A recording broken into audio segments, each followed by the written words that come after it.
적용되어지는 시간, 이 말씀으로 힘을 얻는 시간 될 수 있도록 주께서 인도하여 주시옵소서. 이 모든 말씀 우리 구주 예수님의 이름으로 기도드렸습니다. 아멘. 제가 작자 미상의 이야기가 하나 있는데 한번 들어보세요. 어떤 한 남자가 들판에서 소년이 연을 날리고 있는 것을 보게 됩니다. 그리고 가까이 가서 이 소년이 연을 날리는 것을 보니까 이 소년이 눈을 보지 못하는 맹인이었던 거예요. 그러면서 이 분이 궁금하셔서 이 아이에게, 아니 보지 못하는데 이 연을 날리는 것이, 연을 보지 못하는데 이 날리는 것이 재밌느냐라고 물어봤더니 이 아이가 이렇게 대답했다고 합니다. 제가 볼 수는 없지만 내가 붙잡고 있는 이 실에 연이 날아다니는 것이 느껴집니다 라고 하면서 그래서 재밌다라고 이야기했다고 합니다.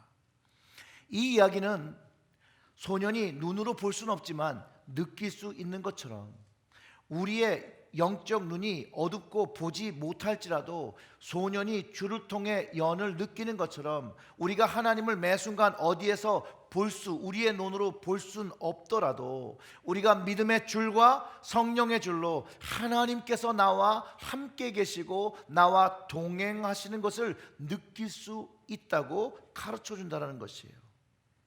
사랑하는 성도 여러분, 오직 믿음과 성령만이 우리의 현실 속에서 하나님을 만지고 느끼게 해 준다라는 것이죠. 그래서 믿음이 중요한 것이죠. 보이지 않는 하나님을 믿을 수 있도록 하나님께서는요, 우리를 위해서 하신 일이 있어요.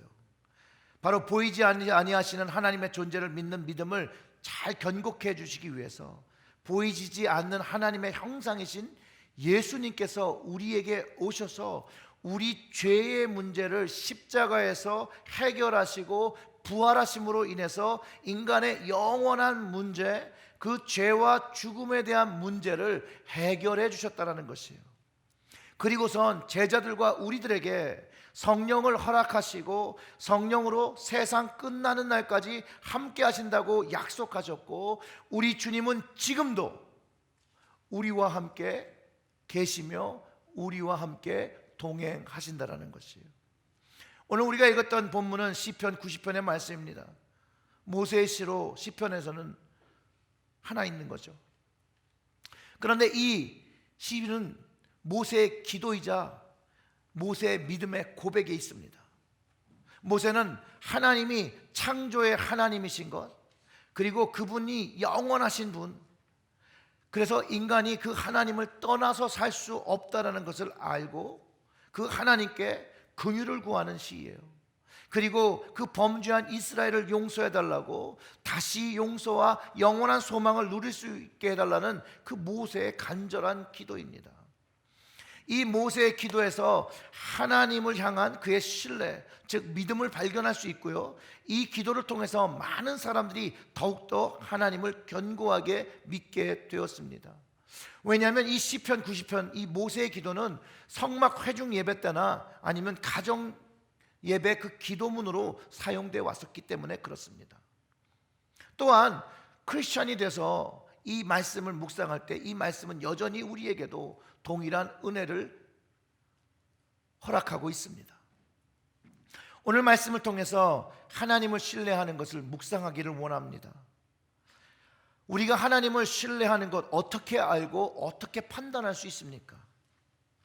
여러분들은 정말로 하나님을 100% 신뢰하십니까? 100%는 안 돼요? 그러면 80%는 되십니까?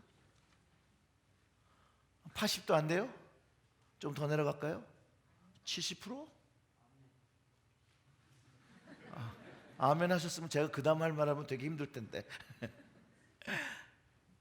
하나님을 100% 신뢰할 때 하나님을 100% 느끼게 된다는 것이죠. 우리 하나님과 예수님과 성령님을 신뢰하는 것이 우리에게 너무나도 중요한 일인데, 왜냐하면 우리가 그 100% 하나님을 신뢰하고 믿을 때 내가 하나님 앞에 누구인지를 알게 된다는 거예요. 하나님은요, 우리가 하나님을 알지 못할 때에도 우리를 알고 계셨던 하나님이에요. 예레미야에게 이렇게 말씀하시죠. 내가 너를 모태에 짓기 전에 너를 알았고 내가 배에서 나오기 전에 너를 성별하였고 너를 여러 나라의 선지자로 세웠다라고 말씀해 주셨습니다. 이게 예레미야 1장 5절의 말씀이죠. 그런데 시편 71편 기자는 내가 모태에서부터 주를 의지하였으며 나의 어머니의 배로부터 주께서 나를 택하셨사오니 나는 항상 주를 찬송하리라고 고백하면서 하나님을 인식하고 하나님을 신뢰하고 하나님을 찬송했다라고 하는 것이죠.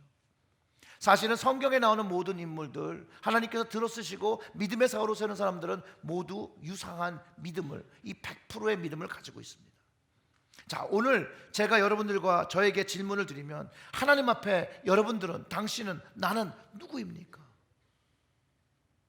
여러분 누구십니까? 이름 말씀하지 마세요. 이름은 그거 부모님이 주신 거예요. 그 이름이, 내가 가진 그 이름이 하나님을 신뢰하는 것과는 아무런 상관이 없죠. 물론 그 이름을 주고 정말 그렇게 살기를 원하면서 주었지만 그 당사자가 그렇게 살지 않으면 아무 소용이 없는 것이죠. 아이의 이름에게 믿음이란 이름을 주었더라도 그 아이가 하나님과 관련 있는 믿음으로 살아가면 그 이름이 중요하겠으나 그 아이가 하나님을 알지 못하고 살아간다면 믿음이란 이름이 무슨 소용이 있겠습니까? 그러니까 이름은 하나님 앞에 나를 드러내는 것이 아니에요. 나의 정체성이 아니에요. 그러면 하나님 앞에 나는 어떤 존재라는 것이죠. 여러분들은 하나님 앞에 어떤 존재이십니까? 우리의 현실은 잘 모른다라는 거예요. 그런데 우리가 살다 보면 우리가 스스로 내가 누구인지를 모를 때도 많습니다. 내가 이름도 있고 가족도 있고 배우자도 있고 자녀도 있고 부모님도 있는데도 불구하고 여전히 내가 누구인지, 내가 뭐라고 살아가는지 혼란에 빠질 때도 많다라는 거예요. 그때가 언제냐면 하나님을 향한 믿음이 없을 때라는 거예요. 하나님을 향한 그 100%의 신뢰가 없을 때 우리의 인생에 확신 없이 또 목적 없이 살아가게 된다는 거예요. 그런데 그 답을, 그 목적을 성경이 우리에게 준다는 거예요. 오직 믿음만이, 그 믿음으로 하나님을 신뢰하는 그 믿음만이 하나님 앞에서 우리의 정체성, 진짜 신분이 드러나고 깨달아진다는 거예요. 그래서 오늘 말씀을 통해서 내가 하나님 앞에 누구인지를 찾을 수 있도록 여러분 하나님 말씀 안으로 깊이 들어가겠습니다. 하나님을 먼저 알아야 내가 하나님 앞에 누구인지를 알게 되죠. 그 모든 답들을, 그 모든 그 이야기들을 성경이 주고 있다는 거예요. 그래서 성경은 너무나도 중요한 말씀이에요. 말씀은 강조를 하고 또 강조를 해도 너무나도 부족한 것이에요. 여러분들에게 특별히 부탁드리는 건 2020년에도 성경 통독을 꼭 시도하시기를 주님의 이름으로 축원합니다. 말씀을 알아야 합니다. 말씀을 공부해야 됩니다. 이 말씀을 남 주기 위해서 공부하는 게 아니고 나를 위해서 하는 것이죠. 나에게 생명의 진리된 말씀이 내 손 안에 있고 내 집에 있는데 이것을 보지도 않고 그냥 두는 것은 하나님을 실망케 하는 것이에요. 하나님을 아프게 하고 하나님의 마음을 어렵게 하는 일이라고 여러분들 인식하셔야 된다는 거예요. 조금 심하게 말하면 그것은 하나님께 죄를 짓는 것과 동일한 것입니다. 예를 들면 여러분의 부모님들이 아주 정성스럽게 편지를 써서 여러분들에게 장문의 편지를 주셨어요. 그런데 이것을 보질 않아요. 그냥 방치해 놔요. 그리고 저기 나에게 주신 부모님이 주신 편지가 있구나 라고 하는 것을 부모님이 아신다라면 그분들의 마음이 실망되지 않겠습니까? 그분들의 마음이 아프지 않겠습니까? 우리 하나님 아버지도 우리에게 이렇게 거룩한 것을 주시기 위해서 수많은 일들을 하셨고 수많은 사람들을 사용하셨고 특별히 그 독생자 예수 그리스도를 이 땅에 보내주시고 우리에게 이 거룩한 말씀을 주셨는데 우리가 이 거룩한 것을 귀히 여기고 소중히 여기고 이것을 잘 이해하고 하나님의 뜻과 그 목적을 따라 살아야 한다는 것이. 여러분, 마태복음 7장 6절에 예수님께서 이렇게 말씀하셨습니다. 거룩한 것을 개에게 주지 말며 너희 진주를 돼지 앞에 던지지 말라. 그들이 그것을 발로 밟고 돌이켜 너희를 찢어 상하게 할까 염려하라. 하나님은 우리에게 거룩한 말씀을 주셨어요. 그리고 예수님께서 그 7장 7절과 8절에 이렇게 말씀하십니다. 구하라 그리하면 너희에게 주실 것이요 찾으라 그리하면 찾아낼 것이요 문을 두드리라 그리하면 너희에게 열릴 것이니 구하는 이마다 받을 것이요 찾는 이마다 찾아낼 것이요 두드리는 이에게는 열릴 것이라고 하셨습니다. 많은 경우에 이거를 기도에 많이 적용하는 말씀으로 사용하시는데 그렇지 않습니다. 이것은 말씀에게도 적용되는 것입니다. 말씀을 가지고, 말씀의 질문을 가지고 이 말씀을 두드릴 때 그것이 구할 때 구해지는 것이고, 찾을 때 찾아지는 것이고, 두들길 때 열리는 것이고, 말씀이 열리는 것이라는 것이죠. 기도에만 적용되는 게 아닙니다. 하나님께서 우리에게 거룩한 말씀을 주신 것은 하나님 앞에 우리의 실제적인 진짜 그 정체성을 깨닫고 하나님의 그 목적대로 거룩한 백성으로 살라고 하신 그것, 하나님의 뜻을 이루며 살라고 하신 그것이라는 것이에요. 그렇기 때문에 오늘 모세의 기도 역시 우리의 정체성을 다시 깨닫게 해주는 말씀인 것을 알아야 합니다. 그래서 그 말씀을 1절과 2절의 말씀을 보면 이렇습니다. 주여 주는 대대에 우리의 거처가 되셨나이다. 산이 생기기 전에 땅과 세계도 주께서 조성하기 전 곧 영원부터 영원까지 주는 하나님이시니이다. 하나님은요 창조 이전에 계셨던 분이에요. 시간 이전에 계셨던 분이에요. 그분이 만물을 창조하시고 만물의 생사화복의 권한을 가지고 계시고 그분에게는 천년도 하루같이 짧디 짧은 순간인 그 하나님이 우리와는 비교할 수 없는 그런 분이라는 것이죠. 그 비교할 수 있는 그분의 영원한 시간과 그 섭리 속에 계시는 하나님이신데 3절부터 4절의 말씀 좀 더 읽어보면 이렇습니다. 주께서 사람을 티끌로 돌아가게 하시고 말씀하시기를 너희 인생들은 돌아가라 하셨사오니 주의 목전에는 천년이 지나간 어제 같으며 밤의 한순간 같을 뿐이니라.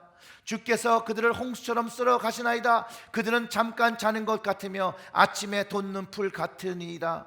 풀은 아침에 꽃이 피어 자라다가 저녁에는 시들어 마르나이다. 하나님과, 이 거룩하신 하나님과요 인간, 나는요 함께 공존할 수 있는 그런 존재가 아니에요. 하나님과 비교하면 비교 자체가 안 되는 존재라는 것이죠. 이 하나님은 이 모든 우주의 만물을 창조하시고 모든 생사화복을 주관하시는 주님, 그분이 말씀하시면 내 생명이 끝이 나고 티끌로 돌아가야 되는 그런 하나님이라는 것이죠. 우리가 생각하는 천년 엄청나게 긴 시간일 수 있지만 하나님 앞에는 밤의 한순간처럼 어제 같은 시간 가진 하나님은 우리가 가지는 100년, 80년의 시간은 아무것도 아닌 시간이라는 거예요. 마치 그것이 별로 중요하지 않은 아침에 돋는 풀이 그냥 폈다가 사라지고 밟히는 존재와도 같다라는 것이에요. 하루살이 같은 존재, 하루 살다가 죽는 그 벌레, 하나님과 우리의 모습을 비교할 때 그렇다라는 것이죠. 여러분, 우리는 하루살이를 귀하게 여기나요? 하루살이 막 케어하십니까? 얘가 하루밖에 못 사니까 내가 좀 케어해 줘야겠다. 우린 관심도 두지 않고 귀찮아하죠. 근데 우리의 존재는 하나님 앞에 비교하면 이 하루살이도 못해요. 그저 풀과 같은 존재, 하루같이 살아가는 존재인데 하나님께서 그런 존재인 우리에게 관심을 주신다는 거예요. 그런 존재에게 하나님께서 사랑을 주셨다는 거예요. 그 독생자를 우리를 살리기 위해서 주셨다는 것이에요. 이것을 통해서 모세가 깨달은 것이 있어요. 주님이 주님 되신 하나님을 알게 됩니다. 그래서 그 하나님을 아도나이라고 부르게 됩니다. 주인 되신 하나님을 만납니다. 그 후에 그가 고백하는 내용들을 보면 주께서 주의 목전에 주의 그러면서 계속해서 하나님을 주로 아도나이로 고백한다라는 것이에요. 하나님이 나의 주님이시고 나는 그분의 종이라는 것을, 그 정체성을 깨닫고 그 하나님이 종에게 거룩하신 주신 말씀을 순종하고 그 거룩한 목적을 이루며 살라는 그 부르심의 목적을 깨닫게 된다는 것이죠. 그리고 두 번째로는 대대로 주님은 우리의 거처가 되셨다는 말입니다. 즉 우리는 하나님이 없이 살 수 없다는, 하나님이 없이는 살 수 없는 존재, 하나님의 창조의 삶 속에 포함된 모세와 우리는 하나님 없이 살 수 없는 존재인 것을 깨닫고 고백하고 있다는 거예요. 바로 여기서 키워드는 바로 우리의 거처 되시는 하나님이에요. 이 나의 거처 되시는 하나님, 이것을 쉽게 이해하기 위해서는 이 거처란 말을 피난처란 말로 이해하시면 됩니다.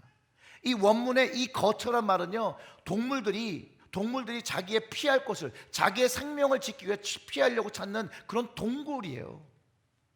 즉 하나님은 내가 인생에 어려움이 생기고 힘듦이 생기고 고통이 생길 때 찾아가는 그 동굴, 피난처라는 것이죠. 그 하나님이라는 거예요. 그래서 우리가 어려울 때 하나님께로 나오잖아요. 하나님을 잘 알지 못하더라도 어려움이 생기면 하나님께로 나오려고 하잖아요. 그 마음이 하나님께서 이미 우리에게 주셨다는 거예요.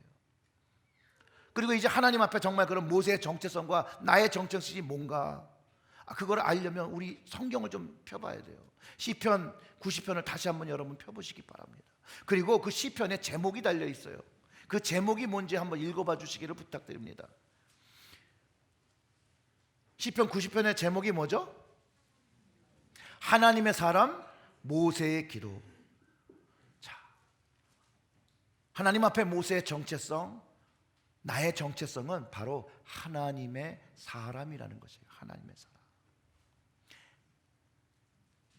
전능하신 하나님의 사람이라는 것이에요. 하나님과 뗄래야 뗄 수 없는 관계를 가지고 있다는 거예요. 그래서 하나님께서 내 인생을 관여하시고 동행하시고 나를 어떻게 하면 하나님의 사람으로 구원하시기 위해서 하나님의 사람, 독생자 예수를 이 땅에 보내주시고 하나님의 말씀을 깨닫게 하시고 믿음을 갖도록 기회 주시는 은혜와 자비를 베풀어 주셨다는 것이에요. 여러분, 하나님을 알지 못할 때 사람은 하나님과 사람의 모습으로 살아갑니다. 그런데 주님이 우리에게 찾아오시면 그 가운데 의를 만들어 준다는 거예요. 이전에 하나님과 사람을 살 때는 죄가 우리를 가로막아서 하나님과 공존할 수가 없었는데 그 죄에 대한 문제를 예수께서 십자가에서 해결해 주심으로 말미암아 그 의가, 그 그리스도의 의가 하나님과 사람의 사이를 연결하는, 그래서 하나님의 사람이 되었다라는 거예요. 이 하나님의 사람이라는 이 말은 우리에게 너무나도 귀중한 말입니다. 영어로 하면 더 이게 귀중한 말이에요. Man of God, Man of Woman. 이게 얼마나 놀라운 정체성입니까?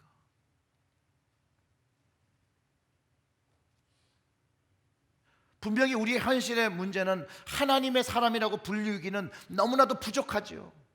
그럼에도 불구하고 하나님께서 예수님을 통해서 그 구원의 방식을 믿는 그 믿음으로 말미암아 우리를 하나님의 사람으로, 하나님의 자녀로, 하나님의 권세를 누리게 해 주셨다라고 성경을 통해서 가르쳐 주고 계시다라는 거예요. 그래서 우리 스스로 하나님의 사람, 하나님의 아들, 하나님의 딸이라 알고 하나님을 아버지라고 부르는 축복을 누리게 되었다라는 것이죠. 여러분, 이게 믿어지십니까? 오늘 적어도 이 말씀을 듣고 그 마음에 예수님을 그리스도라, 주님이라 고백하는 모든 사람들은 스스로를 하나님의 사람인 것을 자부심을 가지고 살아가시기를 주님의 이름으로 축원합니다. 한번 이렇게 생각해 보세요. 여러분의 가정에 인류의 역사에 기여한 한 사람이 있었다면 여러분들은 대단히 그 가족의 구성 요소로 자부심을 가지고 살아가고 그 사람에 대해서 자랑하며 살아갔을 거예요. 만약 여러분의 가정에 일국의 대통령이 여러분의 가족이라면 여러분들은 대단한 자부심을 가지고 그것을 자랑하며 말씀하시며 살아갈 거라는 거예요. 그런데 하나님이 우리의 아버지시라니까요. 만물을 창조하시고 생사화복을 주관하시는 그 하나님이 나의 아버지신데 우리가 그 아버지에 대한 자부심, 그 자랑은 해도 해도 모자란 것이라는 거예요. 그리고 그 자부심과 그 자랑을 드리는 시간이 바로 우리가 드리는 예배라는 것이에요.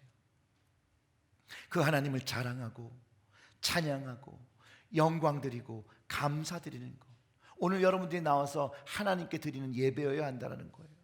그래서 그 마음에 나의 정체성을 알고 신령과 진정으로 준비된 마음으로 나와서 예배를 드려야 한다는 것이죠. 그때 하나님께서 그 예배를 기뻐 받으신다는 거예요. 두 번째로는 모세의 기도는요, 하나님의 심판이 있다는 것을 가르쳐 줍니다. 그 7절부터 11절의 말씀을 보면 이렇습니다. 우리는 주의 노에 소멸되며 주의 분내심에 놀라나이다. 주께서 우리의 죄악을 주의 앞에 놓으시며 우리의 은밀한 죄를 주의 얼굴 빛 가운데 두셨사오니 우리의 모든 날이 주의 분노 중에 지나가며 우리의 평생이 순식간에 다하였나이다. 우리의 연수가 70이요 강건하면 80이라도 그 연수의 자랑은 수고와 슬픔뿐이요 신속하게 가니 우리가 날아가나이다. 누가 주의 노여움의 능력을 알며 누가 주의 진노의 두려움을 알리까? 모세가 살아본 거예요. 80년 인생을 살아보고 본인이 경험한 거, 너무나도 그 시간이 짧다라는 것이죠. 우리가 생각하기에 그 오래된 인생을 살면, 오래 장수하면 축복일 것 같지만 하나님이 없는, 하나님의 믿음에 확신이 없는 인생은 고통과 슬픔이 되어지고 덧없이 지나가는 쏜살같이 지나간다라고 이야기하고 있다는 것이에요. 우리의 짧은 인생이 100세를 살지라도 우리의 인생이 하나님 앞에 죄만 짓고 부족한 인생이 되는 것을 모세가 고백하고 있다는 것이에요. 그래서 이 짧은 인생을 끝내고 하나님께로 돌아갈 때 그 하나님의 심판에 대한 그것을 가지고 두려워하며 하나님 앞에 긍휼을 구하고 자비를 구하고 있다는 것이에요. 또 민족을 위하여 그 하나님의 긍휼과 자비를 구한다는 거예요. 왜냐하면 사람이 아무리 노력하고 깨끗하고 더러운 것을 구분하고 율법을 아무리 정확하게 지키는 노력을 할지라도 결국 그것이 행위로 그치거나 불순종으로 나올 때가 많은 것을 알았다는 것이죠. 하나님 앞에 사람은 사람의 노력으로 그 죄에 대한 문제, 심판에 대한 문제를 해결할 수 없었다는 거예요. 심판에 대한 메시지는 구약 때나 신약 때나 지금이나 다 동일합니다.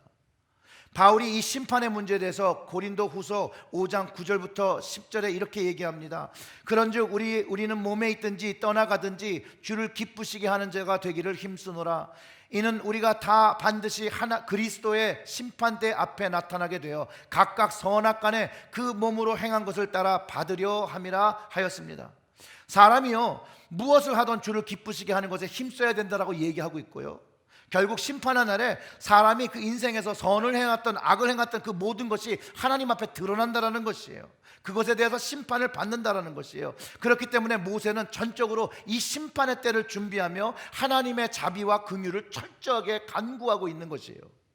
요한계시록도요 20장 12절의 말씀에서 심판을 이야기하는데 이렇습니다. 내가 보니 죽은 자들이 큰 자나 작은 자나 그 보좌 앞에 서 있는데 책들이 펴 있고 또 다른 책이 펴졌으니 곧 생명책이라. 죽은 자들이 자기 행위를 따라 책들에 기록된 대로 심판을 받으니 라고 말하며 어린 양의 생명책에 이름이 있는 이들이 하나님 나라를 거한다라고 이야기하고 있고 그 하나님 앞에 진 모든 선악이 그때 드러난다는 거예요. 즉 인간은 하나님 앞에 심판받을 수밖에 없어요. 그렇기 때문에 멸망받을 수밖에 없는 존재인 것을 다시 한번 깨닫게 된다는 것이죠. 그렇기 때문에 사람은 하나님의 용서와 은혜가 필요한 것을 철저하게 깨달아야 되는 것이에요. 왜냐하면 그 용서와 은혜는 오직 하나님만이 허락하시고 그 하나님을 신뢰하게 될 때 내 인생에서 나를 용서하시고 나를 구원하시는 하나님이 중요하고 예수님과 성령님이 왜 중요한지 하나님을 알고 그분의 방법과 말씀을 신뢰하고 살아갈 때 우리는 구원의 확신과 구원의 기쁨과 구원의 축복을 누리며 살아가게 된다는 것이에요. 모세는요 사람들이 처했던 그 영적인 문제의 그 핵심을 알고 있었습니다. 그래서 모세가 하나님께 긍휼을 구했던 것이죠. 하나님의 무한한 긍휼과 은혜만이 본인뿐만 아니라 그들의 민족을 구원하는 것을 알았기 때문에 그가 자비를 구하는 기도를 하는 거예요. 그래서 12절부터 15절을 보면 이렇습니다. 우리에게 우리 날 계수함을 가르치사 지혜로운 마음을 얻게 하소서. 여호와여 돌아오소서. 언제까지이니까 주의 종들을 불쌍히 여기소서. 아침에 주의 인자하심이 우리를 만족하게 하사 우리를 일생 동안 즐겁게 기쁘게 하소서. 우리를 괴롭게 하신 날수대로와 우리가 화를 당한 연수대로 우리를 기쁘게 하소서. 주님의 자비와 지혜만이 연약한 우리들의 삶에 기쁨과 즐거움을 가질 수 있다라고 얘기해 주시는 거죠. 하나님의 구원과 하나님의 축복만이 우리의 인생, 인간의 인생을 기쁘게 하고 행복하게 합니다. 하나님의 은총만이 우리의 삶을 견고하게 하는 것을 알았던 모든 하나님의 사람들, 모세와 같은, 사무엘과 같은, 다윗, 엘리야, 엘리사, 예레미야, 이사야, 성경 속에서 하나님의 뜻을 알고 하나님의 일을 그 목적에 따라 산 사람들은 모두 긍휼과 은혜를 구했음을 우리는 성경을 통해서 확인할 수가 있습니다. 여러분들이 다 성경을 읽어보십시오. 그들은 하나님께 긍휼과 은혜를 구했습니다. 하나님을 알던 모든 사람들, 말씀의 사람들, 기도의 사람들, 그 하나님의 사람들 결국 하나님에게 그 긍휼을 구했고 그 구원을 경험했습니다. 결국 그들의 기도가 예수 그리스도 하나님의 영광을 보게 되지요. 그들의 기도로 그들의 후손이 정말 하나님의 영광 대신 그 독생자의 영광을 경험하게 되죠. 아버지의 영광 대신 그 예수님을 보게 되죠. 그러나 그들이 알지 못하고 그분을 십자가에 못 박여 죽이죠.